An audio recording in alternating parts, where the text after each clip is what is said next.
Message येत आहेत फेसबुकला मेसेंजरला की तू कुंभला गेलास, कुठे थांबलास, कुठे राहिलास, कसं नियोजन आहे, काय आहे. खूप लोकांचे प्रश्न आहेत.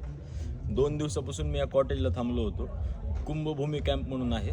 गुगलला सुद्धा यांची वेबसाईट रजिस्टर्ड आहे. अशी व्हिडिओ मी बनवत नाही, पण खूप आपल्या बीडमधून भरपूर लोकांचे मला मेसेज येत आहेत की मग आम्हाला डिटेल्स दे कसं काय आहे. तर हे ऑनर आहेत कुंभभूमी कॅम्पचे.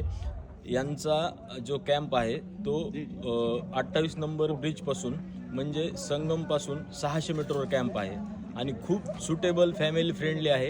इथं पूर्ण व्यवस्था आहे. मी तुम्हाला शॉर्ट क्लिप दाखवणार आहे. इथे टेंट रूम आहेत, स्पेशल बाथरूम आहेत, जेवण आणि नाश्ता हा कॉम्प्लिमेंटरी आहे. यांचे पॅकेज तुम्हाला जसे घ्यायचे तसे आहेत. जर तुम्हाला पर्सनल टेंट पाहिजे असतील विथ फॅमिलीसाठी तर 5,000पासून आहेत.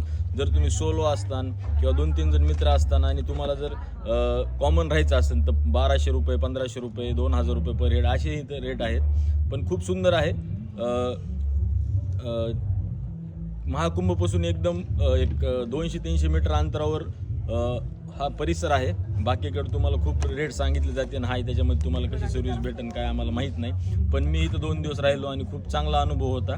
जर तुम्हाला यायचं असेल तर यांचा नंबर मी डिस्क्रिप्शनमध्ये देईल. तुम्ही यांच्याशी संपर्क साधा आणि ज्यांना कुंभमेळा महाकुंभ बघायला यायचं आहे त्यांनी नक्की येऊन राहा. तुम्हाला काही अडचण येणार नाही याची